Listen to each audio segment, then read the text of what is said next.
तो मेरे प्यारे डियर स्टूडेंट, आप सभी के सभी स्टूडेंट जल्दी से ओपन करिए क्राउन सामान्य अध्ययन की बुक को और ओपन करिए उसमें पेज नंबर 123। बढ़ते हैं अब इससे आगे। राइट दोस्तों, अगर आपके पास में ये बुक नहीं है, ठीक है, अगर आप एक सीरियस एस्पिरेंट हैं और आप किसी भी वनडे एग्जाम की तैयारी कर रहे हैं या फिर आप तैयारी कर रहे हैं स्टेट पीसीएस की और आप चाहते हैं अपने बेस को, अपनी नींव को मजबूत करना, तो ये बुक वो है जो आपकी समझ को विकसित करेगी, आपके कॉन्फिडेंस को बूस्ट करेंगी। ठीक है, जल्दी से इस बुक को बाय करिए, ऑफलाइन या फिर ऑनलाइन वो आपका फैसला है। तो चलिए मैं स्टार्ट करता हूँ अपने इस वीडियो को और उम्मीद करता हूँ कि आप मेरे साथ में अपनी बुक को हाईलाइट करते हुए चलेंगे। जिनके पास ये बुक नहीं है वो चाहें तो अपने A4 पेज पर नोट्स भी तैयार कर सकते हैं। दोस्तों, इस चैप्टर का नाम है विश्व इतिहास, पेज नंबर 123। इससे पिछले वीडियो को पेज नंबर 1 से लेकर के 122 तक के तमाम वीडियो को हम लोग पूरा कर चुके हैं। उसकी प्लेलिस्ट का लिंक भी आपको मिलेगा डिस्क्रिप्शन बॉक्स में। दोस्तों, यहाँ पे पहला जो पॉइंट है हमारा ये है पुनर्जागरण। राइट, सबसे पहले आपको ध्यान रखना कि इसका अर्थ क्या होता है। दोस्तों, पुनर्जागरण का जो शाब्दिक अर्थ होता है वो होता है फिर से जागना। मतलब कि कोई सोया हुआ व्यक्ति है, उसको दोबारा से क्या जगाना।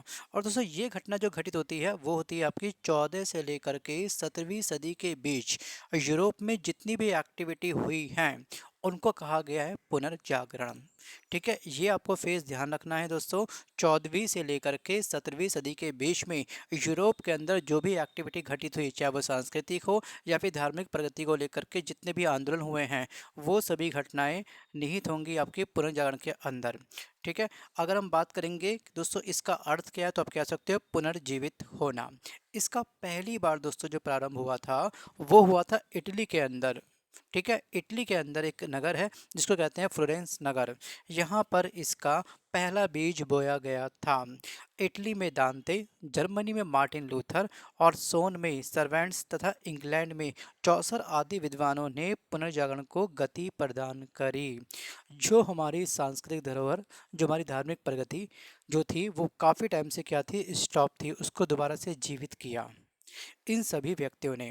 दोस्तों, एग्जाम में आपसे पूछता है कि इटली में वो कौन सी पर्सनालिटी है जिसने पुनर्जागरण को जन्म दिया। तो इन सभी व्यक्तियों के नाम आपको अच्छे से याद रखने हैं, जैसे कि आपको दांते, मार्टिन लूथर और चौसर। इन सभी पर्सनालिटी को आप प्लीज़ हाईलाइट जरूर करिएगा। और इस वीडियो को अगर हो सके तो दोबारा से एक बार और प्ले करिएगा, जिससे कि आपका रिवीजन अच्छे से हो जाए, कॉन्फिडेंस बूस्ट हो जाए। और एग्ज़ाम का सिंपल सा इतना सा फंडा है कि रिवीजन है तो कॉन्फिडेंस है, कॉन्फिडेंस है तो एग्ज़ाम क्रैक है। जितने भी हमारे ओल्ड स्टूडेंट हैं, राइट, जो लगातार इस सीरीज़ को फॉलो कर रहे थे, वो तरीके से ही हाईलाइट करते चलेंगे हमारे साथ। दोस्तों, अगला पॉइंट आपका साहित्य संबंधित है। तो दोस्तों, दांते द्वारा रचित एक डिवाइन कॉमेडी विश्व की सर्वाधिक एक प्रसिद्ध कविता का एक श्रृंखला है और दांते को इतावली कविता का पिता भी कहा जाता है। दोस्तों, ये वनडे एग्जाम में एसएससी में बहुत क्वेश्चन पूछा गया, इतावली कविता का पिता किसे कहा जाता है, तो राइट आंसर क्या होगा, दांते। या फिर आपसे पूछता है कि डिवाइन कॉमेडी के लेखक कौन है, राइट आंसर इस क्या, दांते। तो ऐसे ही आपके एग्जाम में क्वेश्चन बनने हैं।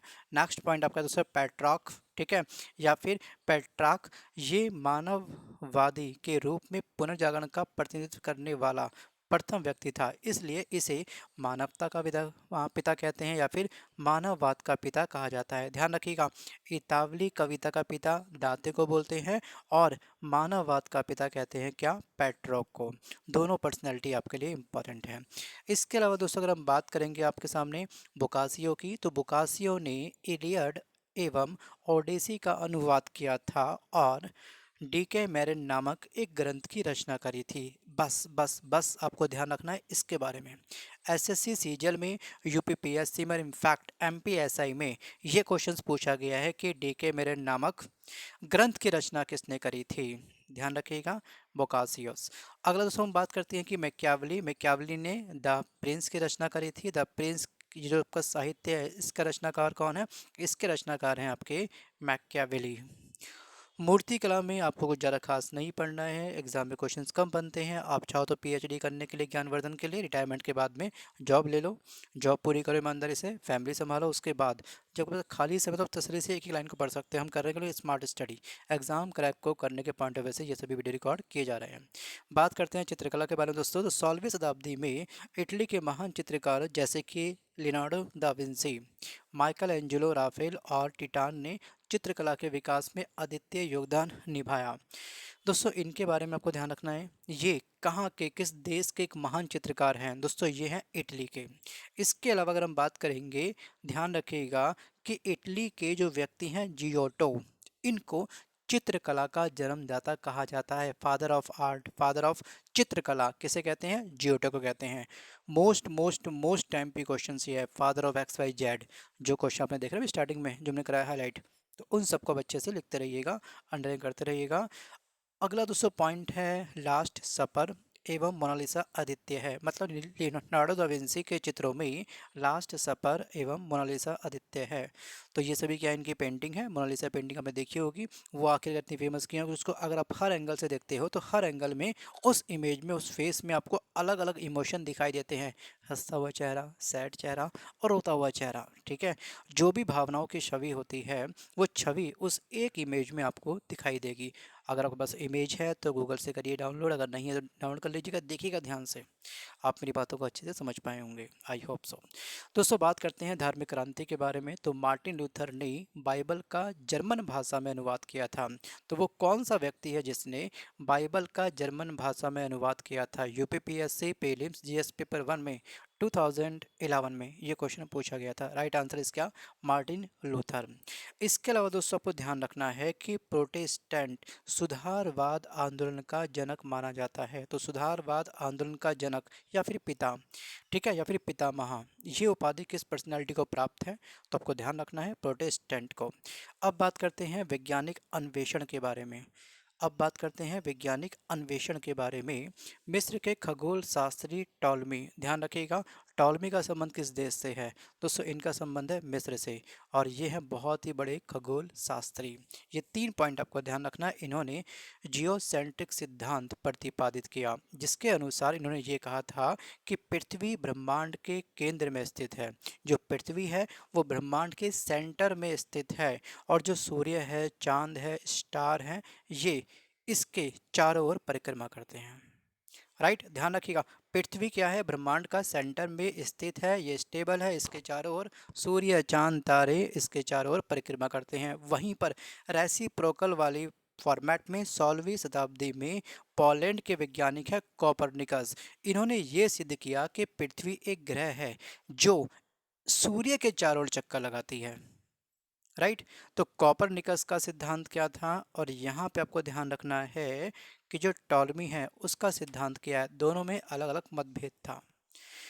चलो अब बात करते हैं प्रमुख खोज के बारे में। दोस्तों काफ़ी चीज़ें हम स्किप कर रहे हैं, ध्यान रखिएगा। कुछ लोग जो बच्चे होते हैं ज़रा पढ़ने वाले, उनको बहुत सारा कंटेंट के पीछे उनको भागना होता है, तो उनको लगेगा ये बात कि सर बहुत सारी चीज़ें मिस कर रहे हैं, इस वीडियो में काफ़ी चीज़ें स्किप की गई हैं। बट जो मोस्ट टाइम पे हम उनको कर रहे हैं हाईलाइट, ये बार बार मैं रिपीट नहीं करूँगा, ध्यान रखिएगा। अगर आपको पढ़नी है पूरी बुक तो आप आराम से इस वीडियो को यहीं पे स्टॉप करके क्लोज करके अपने ही योग्यता के आधार पर अपने अकॉर्डिंग एक एक लाइन का अंडरलाइन कर सकते हैं। सबसे बेस्ट रहेगा कि आप डिस्टेम्पर का डब्बा मार्केट से बाय कर लो 5 लीटर का, ब्रश उसमें भिगो दो और एक एक पूरे पेज को पूरे उसमें छापे मारते रहो, रंग के, पीले रंग के या फिर जो भी आपकी चॉइस होगी रंग की, वो आपके अकॉर्डिंग है। बट हम पढ़ रहे हैं एग्जाम को क्रैक करने के पॉइंट ऑफ व्यू से। राइट, चलिए अब बात करते हैं प्रमुख खोजों के बारे में। दोस्तों तो पुर्तगाल के एक नाविक हैं बार्थोलोमेओ डेज ने उत्तमासा अंतरिम की खोज करी थी। और 1498 ईस्वी वास्को डिगामा ने उत्तमासा अंतरिम का चक्कर काट करके भारत के कालीकट बंदरगाह में प्रवेश किया था। कब किया था? 1498 में। किसने किया था? वास्को डिगामा ने प्रवेश किया था। कहाँ पे किया था? कालीकट बंदरगाह में।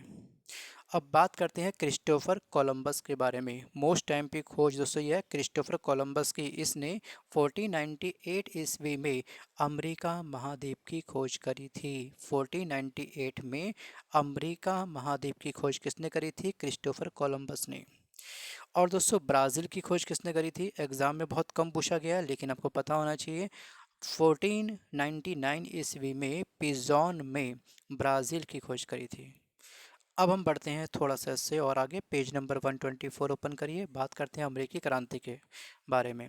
दोस्तों अमेरिकी क्रांति 1608 ईस्वी में क्रिस्टोफर न्यूफोर्ट के नेतृत्व में अंग्रेजों ने वर्जीनिया क्षेत्र में ध्यान रखिएगा, अंग्रेजों ने वर्जीनिया क्षेत्र में जो जेम्स नदी है इसके बैंक में, इसके किनारे जेम्स टाउन नामक बस्ती की स्थापना करी थी और ये संयुक्त राष्ट्र अमेरिका में पहली अंग्रेजी बस्ती थी।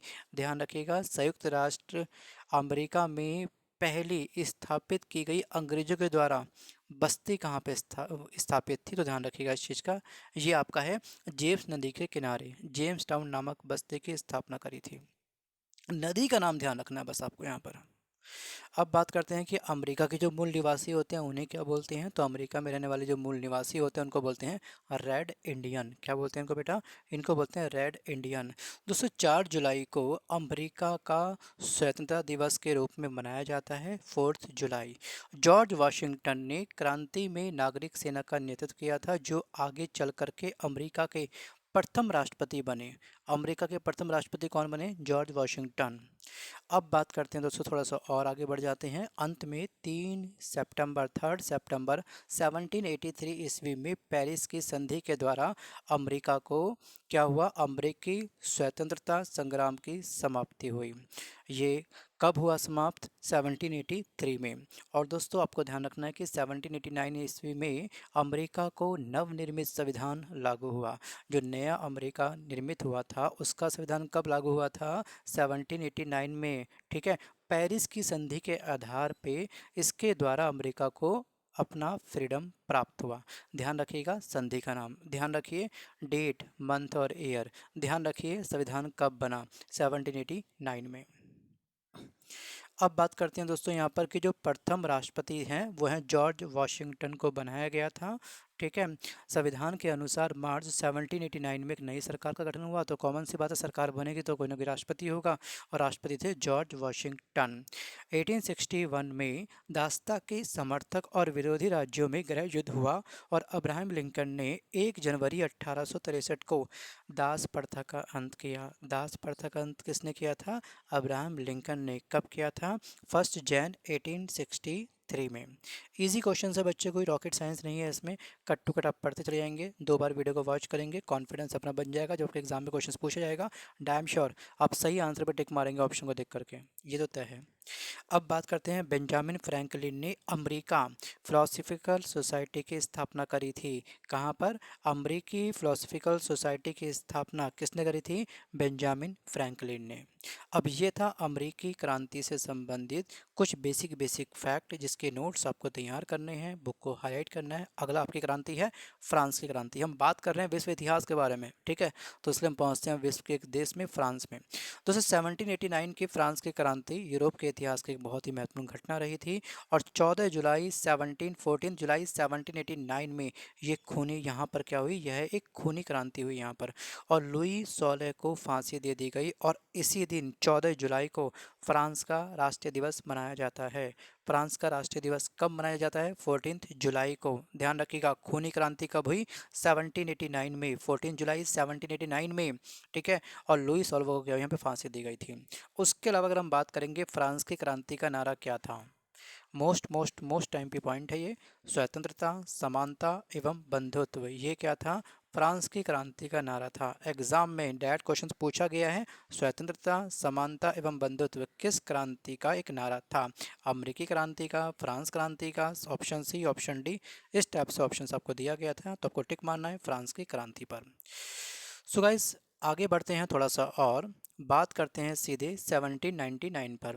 1799 में नेपोलियन ने फ्रांस के शासन की बागडोर अपने हाथों में ली थी।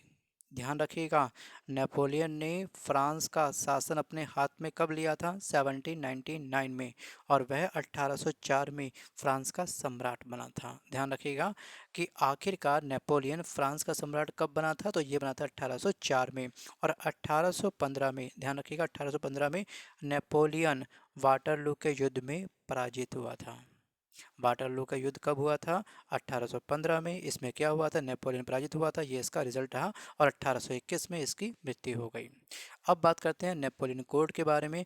नेपोलियन द्वारा कानून का संहिताकरण किया गया, जो भी कानून थे, जो लॉ थे, उसका क्या किया गया, संहिताकरण किया गया, और जिसे नेपोलियन कोड भी कहते हैं। अगर आपसे बात करेगा कि नेपोलियन कोड का संबंध आखिरकार किस क्षेत्र से है? तो ध्यान रखिएगा लॉ से।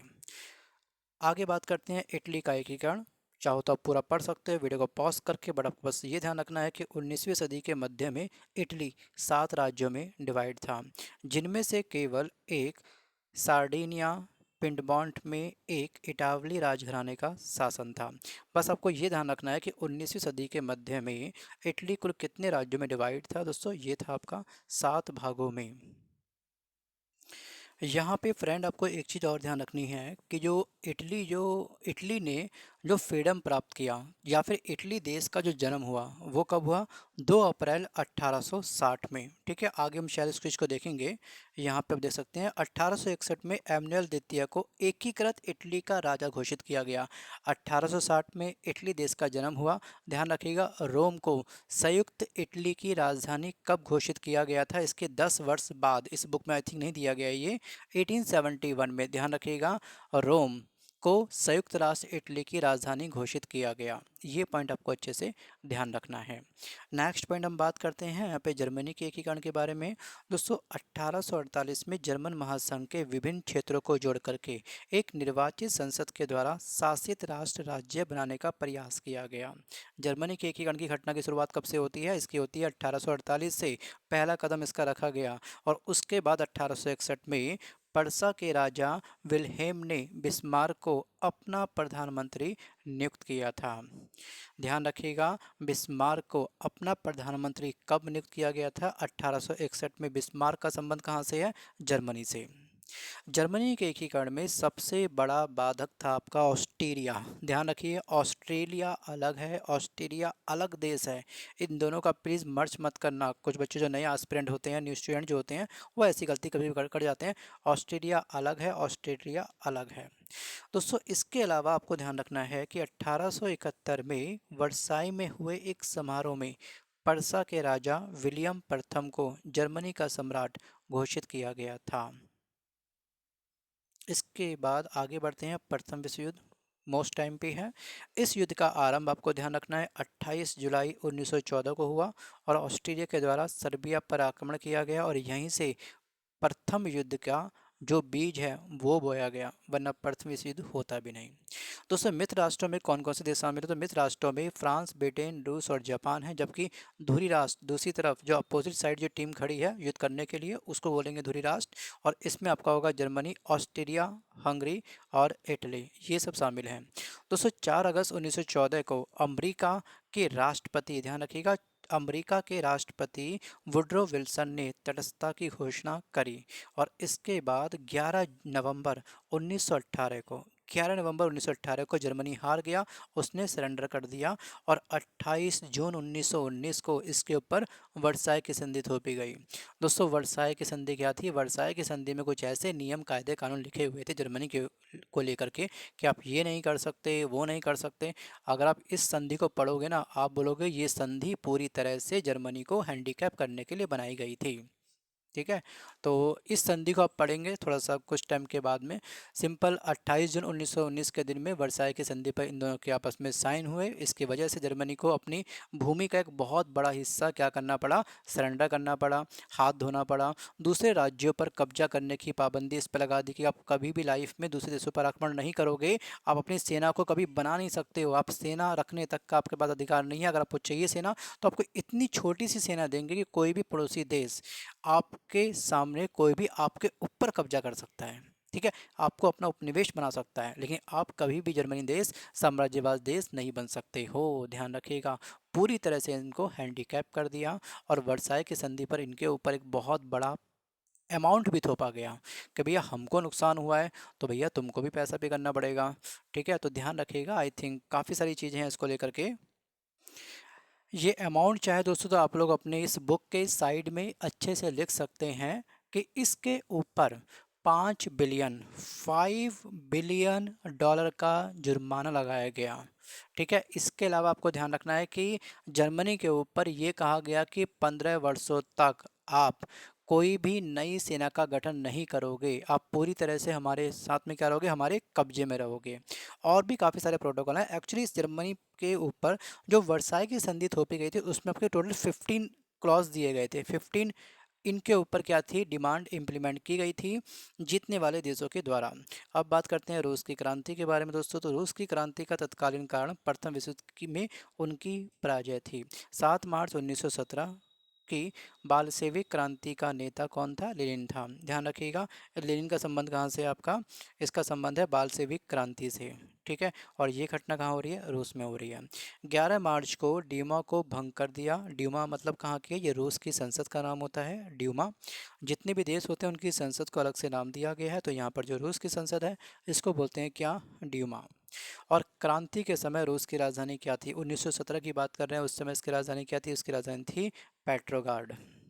और आधुनिक रूस का निर्माता किसे कहा जाता है? तो ये कहते हैं स्टालिन को। किसको? स्टालिन को। या फिर कह सकते हैं कि आधुनिक रूस का जन्मदाता किसे बोलते हैं? निर्माता बोले, जन्मदाता बोले, सबका अर्थ एक ही है। तो इस पर्सनालिटी का नाम ध्यान रखना आपको, क्या? स्टालिन। नेक्स्ट पॉइंट देखते हैं, चीन की क्रांति। दोस्तों चीन की क्रांति हुई थी 1911 में, ध्यान रखिएगा, बस ये आपको ध्यान रखना है। और चीन में मंचू राजवंश कब समाप्त हुआ था? तो ये हुआ था 12 फरवरी 1912 में, बस ये पॉइंट आपको अंडरलाइन करना है। आगे बात करते हैं सीधे औद्योगिक क्रांति के बारे में दोस्तों। औद्योगिक क्रांति का शब्द का प्रयोग सबसे पहले 1884 में हुआ था, ठीक है, अर्नोल्ड टायनोबी नामक व्यक्ति के द्वारा। इसने पहली बार औद्योगिक क्रांति जैसे शब्द को इंट्रोड्यूस कराया पूरे विश्व के सामने। औद्योगिक क्रांति, औद्योगिक क्रांति शब्द के अंतर्गत उन सभी वैज्ञानिक आविष्कार, उन सभी डिवाइस, यंत्र का प्रयोग किया गया, शामिल किया गया जिससे कोई भी देश मजबूत हो सकता है। इंग्लैंड की समस्त औद्योगिक पद्धति में क्रांतिकारी परिवर्तन हुए। ध्यान रखिएगा, औद्योगिक क्रांति का जो ओरिजिन हुआ पहली बार, ये बीज बोया गया, ये बोया गया था इंग्लैंड में। और किसने बोया था? अर्नोल्ड टॉयनबी ने। यहाँ पे दोस्तों कुछ आपके मशीन दिए गए हैं आविष्कारक के, आपको सामने यहाँ पर नाम दिए गए हैं, कब इसका आविष्कार हुआ ये आपको ध्यान रखना है। इसमें भी आपको केवल मोस्ट टाइम पे कॉटन जिन, पावर लूम, ठीक है, वाटर फ्रेम, स्पिनिंग जेनी, ये 4 पॉइंट आपको अच्छे से वर्ड्स के साथ में आपको यहाँ पर आविष्कारक की लिस्ट याद रखनी है। देखिए यूपीपीएससी जीएस पेपर 1 में एक बार एक्चुअली यहाँ पर कुछ डिवाइस दी गई थी, आपको बोला गया था मिलान करिए, मैच मेकिंग वाला क्वेश्चन दिया गया था। ये लिस्ट हो सके तो पूरी याद कर लीजिएगा, स्टेट पीसी वाले बच्चे खासतौर पे, यूपी वाले, एमपीपीएससी वाले, भाई मई में एग्जाम है ना आपका, तो बस तैयार हो जाइए। 1709 में अब्राहिम प्रथम द्वारा ब्लास्ट फर्नेस के आविष्कार से औद्योगिक क्रांति की शुरुआत हुई थी। और यहाँ पूछा गया बैंक ऑफ इंग्लैंड, इंग्लैंड की स्थापना कब हुई थी? 1694 में, 1694 में।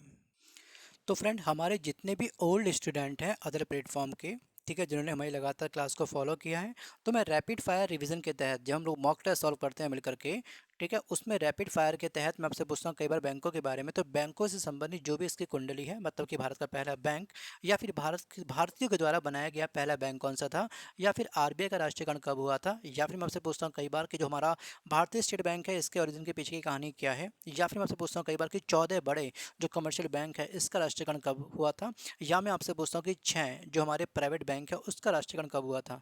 तो ये बेसिक कहानी आप मुझे टाइप करके जल्दी से इसी वीडियो पे लिख के भेजिएगा, ठीक है। और जो भी आप प्लेटफॉर्म पे वीडियो देख रहे हैं आप उसके अकॉर्डिंग मुझे कमेंट कर दीजिएगा। दोस्तों यहाँ पे ध्यान रखना है कि जो भारत का पहला बैंक है वो है आपका बैंक ऑफ हिंदुस्तान, जिसकी स्थापना यूरोपियन पद्धतियों के द्वारा स्थापित की गई थी। 1770 में ये बैंक की स्थापना हुई थी, लेकिन इसमें हमारा इंडियन का कोई भी इंटरफेयर नहीं था, इसमें लाभ कोई भी हमारे इंडियन व्यक्ति को था ही नहीं। लेकिन कुछ टाइम के बाद में भारतीयों की समझ के द्वारा एक भारतीय बैंक बनाया गया। तो भारत की भूमि पर भारतीयों के द्वारा बनाया गया पहला बैंक कौन सा था? वो था आपका पंजाब नेशनल बैंक, जिसका हेडक्वार्टर वर्तमान में पाकिस्तान के लाहौर में है, ध्यान रखिएगा। और इसकी स्थापना हुई थी 1894 में। ये भी आप दोस्तों साइड में ना बुलेट पॉइंट बना करके, यहाँ पर एरो बना करके बुक्स के ऊपर ही लिख लीजिएगा। बुक्स को करिए हाईलाइट, बुक्स के ऊपर लिखिए साइड में, कोई दिक्कत नहीं है, ठीक है। कुछ लोग बुक्स को बिल्कुल टिंच रखते हैं, जैसे बुक्स को आगे उनको सेम इसी प्राइस पर बेचना हो, सेम रेट पर। भाई बुक्स लाए हो पढ़ने के लिए तो खर्च क्या है लिखने में, इसके ऊपर लगे तो इसी बुक को अपने तरीके से बड़ा ईमानदारी के साथ में, कि जब रिवीजन करोगे तो यही पॉइंट आप लोग साइड में तुरंत पढ़ लोगे। इसके अलावा दोस्तों अगर हम बात करेंगे आरबीआई का राष्ट्रीयकरण कब हुआ था, तो ये हुआ था 1 जनवरी 1949 में, ये भी आप लिखिए साइड में। अगर हम बात करेंगे 14 बड़े व्यावसायिक बैंकों का राष्ट्रीयकरण कब हुआ था, ये हुआ था आपका 19 जुलाई 1969 में। और जो हमारे 6 प्राइवेट बैंक थे इसका राष्ट्रीयकरण हुआ था 15 अप्रैल 1980 को, राइट। अगर हम बात करें दोस्तों यहाँ पर कि जो आपका स्टेट बैंक ऑफ इंडिया है, ठीक है, इसकी कहानी कुछ और ही है, इसकी कहानी कुछ और ही है। एक्चुअली ये कहानी शुरुआत होती है 1921 से, सब उठाओ अपने नोट्स। जो ओल्ड स्टूडेंट है वो नोट्स को उठाएंगे, टैली करेंगे कि हम क्या बोल रहे हैं, हम कहीं गलत तो नहीं है, हो सकता है हम भी गलत हों, तो हमको आप करेक्ट करिएगा, शायद मैं आपकी गलती करूँ, आप पक्का आपका अटेंशन जानने के लिए। दोस्तों 1921 में क्या हुआ था कि 3 बैंक थे जिसको हम बोलते हैं प्रेसिडेंसी बैंक। इसमें आपका bank of Bengal, bank of Mumbai and bank of Madras, right. इन सब का मर्ज करके एक बैंक बनाया गया, इंपीरियल बैंक। और इस इंपीरियल बैंक का राष्ट्रीयकरण हुआ था 1955 में। जैसे ही इसका राष्ट्रीयकरण हुआ तो एक नया बैंक ओरिजिन हुआ, इसको नाम दिया गया स्टेट बैंक ऑफ इंडिया।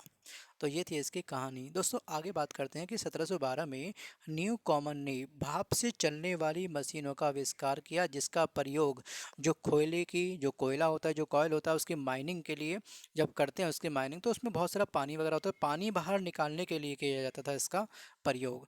और ये भी बहुत बड़ा आविष्कार था। उसके बाद दोस्तों हम बात करते हैं फासिस्टवाद एवं नाजीवाद का उदय किस प्रकार से हुआ। दोस्तों फासिस्टवाद का उदय हुआ था इटली में, और इसका जन्मदाता था मुसोलिनी। ध्यान रखिएगा, मुसोलिनी। और मुसोलिनी या फिर मुसोलिनी ने 1919 में फासिस्ट पार्टी की स्थापना करी थी। फासिस्ट पार्टी की स्थापना कब करी थी? 1919 में। ये वर्ष मोस्ट टाइम पे है। और मुसोलिनी को ड्यूस के नाम से भी जाना जाता था। मुसोलिनी का एक अन्य नाम क्या है, इसका उपनाम क्या है? इसका उपनाम है आपका ड्यूस, या अन्य नाम क्या है? सो यहाँ पे अब बात करते हैं हिटलर के बारे में। तो हिटलर के नेतृत्व में जर्मनी के अंदर नाजीवाद का उदय हुआ। हिटलर का संबंध है नाजीवाद से, ध्यान रखिएगा। मुसोलिनी का संबंध है फासिस्टवाद से। नेक्स्ट पॉइंट देखते हैं दोस्तों, मेरा संघर्ष। ये एक बहुत प्यारा नॉवल है। ये नाजियों का, इसको कहते हैं नाजियों की बाइबल। और हिटलर ने नेशनल सोशलिस्ट पार्टी की स्थापना करी थी। फासिस्ट पार्टी मुसोलिनी ने करी थी और हिटलर ने नेशनल सोशलिस्ट पार्टी की स्थापना करी थी। ध्यान रखिएगा, मेरा संघर्ष, इस पुस्तक के लेखक कौन है? हिटलर हैं। कॉमन सी बात है, हम हिटलर के बारे में बात करें तो हिटलर ही होगा। द्वितीय विश्व युद्ध। दोस्तों इस युद्ध का प्रारंभ हुआ था 1 सितंबर 1939 में। जर्मनी का पोलैंड पर आक्रमण हुआ। उसके बाद से पहला बीज सेकेंड वर्ल्ड वार का धरती पर पड़ गया। द्वितीय विश्व युद्ध में ग्रेट ब्रिटेन 3 सितंबर 1939 को सम्मिलित हुआ। ये डेट आपसे पूछता है कि आखिरकार सेकेंड वर्ल्ड वार में, द्वितीय विश्व युद्ध में ग्रेट ब्रिटेन कब सम्मिलित हुआ था, कब शामिल हुआ था? 3 सितंबर 1939 को। ध्यान रखिएगा, 1939 से लेकर के 1945 तक की जो घटना थी, सेकेंड वर्ल्ड वार की स्टार्टिंग में ही इसने एंटर कर लिया था ग्रेट ब्रिटेन ने। और इसके बाद हम बात करते हैं कि इस समय अमेरिका का राष्ट्रपति कौन था? Franklin Roosevelt. और ब्रिटेन का प्रधानमंत्री कौन था? Winston Churchill. ध्यान रखिएगा, अमेरिका के राष्ट्रपति हैं फ्रैंकलिन क्या? रूजवेल्ट। और ब्रिटेन के प्रधानमंत्री कौन है इस समय? ये है विंस्टन चर्चिल। दोनों पर्सनालिटी को 3-4 बार पॉज करके वीडियो को बोलिए, दोहराइए कई बार, या फिर आप टाइपिंग करेंगे जैसे इस वीडियो के कमेंट में, तो आपको ये सब चीज़ें अच्छे से हो जाएंगे याद। और जिसका लगता है कि यूट्यूब पे कमेंट करके कुछ हमको मॉनेटरी बेनिफिट होगा, ऐसा कुछ नहीं है। ठीक है, आप अपने अकॉर्डिंग करिए, करना है कमेंट तो करिए, अगर नहीं करना तो कोई दिक्कत नहीं है, बट पढ़ लीजिए तरीके से। आगे हम दोस्तों बात करते हैं कि सोवियत संघ मित्र राष्ट्रों के गुटों में 1941 में शामिल हुआ, और जापान ने 7 दिसंबर 1941 को पर्ल हार्बर पर आक्रमण किया। बस उसके बाद क्या हुआ? कहानी पलट गई। दोस्तों यहाँ आपको ध्यान रखना है कि 2 सितंबर 1945 को यह युद्ध समाप्त हो गया, और इस युद्ध के बाद में 24 अक्टूबर 1945 को संयुक्त राष्ट्र संघ की स्थापना की गई। संयुक्त राष्ट्र संघ की स्थापना की गई। दोस्तों यहाँ पे एक बहुत ही फेमस ये इंसिडेंस शायद हाईलाइट नहीं हो पाया। 6 अगस्त 1945 और 9 अगस्त 1945 अमेरिका ने हिरोशिमा और नागासाकी पर परमाणु बम गिराया, और ये दोनों शहर जापान के बहुत ही बड़े शहर हैं। ध्यान रखिएगा, 6 अगस्त 1945, 9 अगस्त 1945 को अमेरिका ने हिरोशिमा एवं नागासाकी पर परमाणु बम गिराया। और हिरोशिमा और नागासाकी पर गिराए जाने वाले बमों का नाम था, पहले बम का नाम था लिटिल बॉय, एंड सेकंड बम का नाम था आपका फैट मैन। क्या था? Fat man. और इसके बाद में सारी कहानी शांत हो गई, सारा युद्ध शांत हो गया। दोस्तों ये था छोटा सा वीडियो। अगर वीडियो पसंद आया तो वीडियो को लाइक करिए, नहीं पसंद आया तो वीडियो को डिसलाइक भी कर सकते हैं, कोई दिक्कत नहीं। और फ्रेंड यहाँ पे मुझे जस्ट एक बात और मुझे आपको पॉइंट करवानी है कि आप ये इस वाली घटना में ना, आप चाहो तो संख्या भी लिख सकते हो कि कितने लोगों की मृत्यु हुई थी। दोस्तों अमेरिका ने जब 6 अगस्त 1945 को हिरोशिमा पर परमाणु बम गिराया था, इससे पूरा का पूरा शहर क्या हो गया? राख में बदल गया। केवल हिरोशिमा वाली घटना बता रहा हूँ आपको, यहाँ पर 1,40,000 लोगों की बड़ी ही बुरी तरह से बेरहमी से क्या हुई? मौत हुई। और उसके ठीक 3 दिन बाद 9 अगस्त 1945 में जो नागासाकी पर जो लोग मारे गए थे उनकी संख्या थी 70,000। ध्यान रखिएगा, 70,000। 1,40,000 कहाँ पर? पहले वाले स्थान पर हिरोशिमा पर और नागासाकी पर 70,000 लोगों की जान गई थी। तो ये आंकड़ा भी आपको अच्छे से ध्यान रखना है, जब आप लोग मेंस लिखते हैं वहाँ पे आप इसका प्रयोग कर सकते हैं। तो चलिए मिलता हूँ जल्द एक नए वीडियो के साथ, तब तक धन्यवाद। बाकी आपकी कोई भी राय है वीडियो से संबंधित तो आप मुझे इस वीडियो में कमेंट कर सकते हैं, आपकी कोई भी अगर राय है तो कि सर वीडियो ऐसे बनाओ वैसे बनाओ, जो ऐसे मुझको लगेगा बेस्ट वैसे हम देख लेंगे, ठीक है। लेकिन फिर भी अगर आपको ये जानकारी अच्छी लगे तो वीडियो को लाइक करिए। मिलता हूँ जल्द एक नए वीडियो के साथ। और हाँ, जिसके पास ये बुक है ना, पिछले वीडियो आपने नहीं देखे होंगे, मुझे अच्छे से मालूम है, तो प्लेलिस्ट पे आप जरूर क्लिक करिएगा। डिस्क्रिप्शन बॉक्स में इस बुक की प्लेलिस्ट का लिंक आपको मैं प्रोवाइड कर दूंगा। Bye bye and take care.